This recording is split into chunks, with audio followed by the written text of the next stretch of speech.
pa rin po tayo ngayon sa kahabaan ng Honorio Lopez Boulevard dito sa Tondo, Manila, kaugnay ng pagsisimula ng campaign period para sa mga kakandidato sa national position. Kabilang ho dito ang mga kakandidato sa pagkasenador at sa party list organizations. At kaugnay ho niya, nagsagawa ng Oplan Baklas ang COMELEC para tanggalin yung mga posters, mga campaign materials na nakalagay doon sa mga hindi autorisadong lugar. Ayan, gaya po ng mga poste, tulay, mga footbridge, yan. Pati na ho yung nagkakaroon ng paglabag sa size o laki po ng mga campaign materials. At ang Oplan Baklas po ito na sinasabing parang symbolic ay ginagawa po sa buong Pilipinas kaugnay ng pagsisimula ng campaign period ngayong araw na ito para sa mga tatakbo sa national positions. At ang Oplan Baklas na ito ay pinangunahan po ni COMELEC Chairman George Garcia na makakausap natin sa mga oras na ito. Chairman, good morning po. Magandang umaga, Ma'am Susan, sa unang Hirit family. Magandang umaga sa mga kababayan natin. Magandang umaga po. Ang sinasabi ni Chairman kanina, ito pong Oplan Baklas na ito ay symbolic at ito ay magaganap sa buong bansa ngayong araw na ito. Tama po kayo, lahat ng local COMELEC natin ay nag-iikot sa kasalukuyan, tinatanggal yung mga illegally posted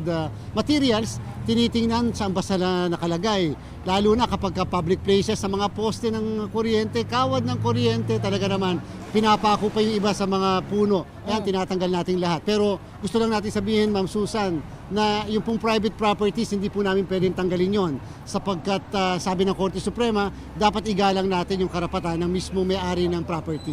So ano ang ibig sabihin nun nito? Dahil meron tayong Oplan Baklas, ito po yung makikita ng mga kumakandidato, ng kanilang mga taga-suporta na may mga poster o mga campaign material sila na nakalagay sa mga hindi otorisadong lugar. Ano po ang dapat na gawin ng mga kumakandidato sa pagsisimula po ng Oplan Baklas ngayong araw nito? Actually, nakakatuwa yung iba kasi naalaman na magbabaklas tayo ngayon. Kahapon pa lang nagtanggal na sa kahabaan na EDSA. Tingnan nyo, halos konti o halos wala na ng mga materials. Ang iyan po ibig sabihin natin na sana nga yung mga kababayan nating mga kandidato mag-inisyatiba na sila na yung magtatanggal. Huwag na maging pasaway kasi otherwise, hindi man kami ang magtanggal niyan, Ma'am Susan, susulatan namin sila in the next few days at dapat ipatanggal nila yung mga illegally posted materials, yung mga materials na gumagamit ng mga non-biodegradable materials.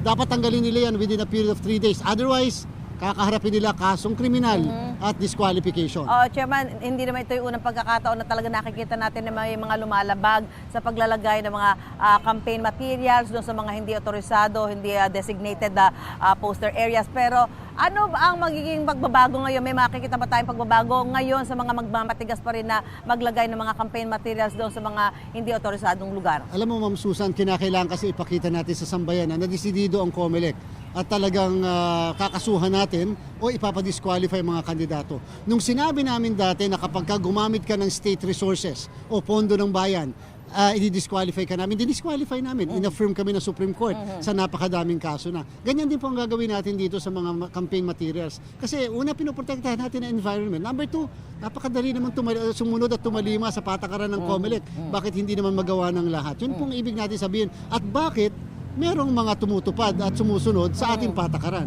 May nagsasabi ho na dapat talagang yung mga nakikita natin mga posters ng mga kandidato, automatic na silang ma-disqualify. Pero dahil sasabihin nila, hindi naman namin alam yan mga supporters namin naglagay yan. Tama ano ba yon? Argumento ba nila? Bumenta na yun, Ma'am Susan. Matagal na pumuwebenta yung ganong klaseng argumento. Hindi akin yan. Iba ang nagkabit yan. Supporter ko nagkabit yan. O baka kalaban ko ang nagkabit yan. We can always presume na ikaw ang nagkabit yan dahil pagmumukha mo ang naandyan. So dapat ganun na lang ang labanan na magkakaroon kami ng presumption, sila na magdepensa sa sarili nila na hindi sila ang nagkabit. Pero sa bandang huli, Ma'am Susan, ang gusto lang natin sabihin din, sa ating mga kababayan, sa bandang huli nasa atin po ang pagtingin. Dahil una, nanliligaw sila sa atin ngayon.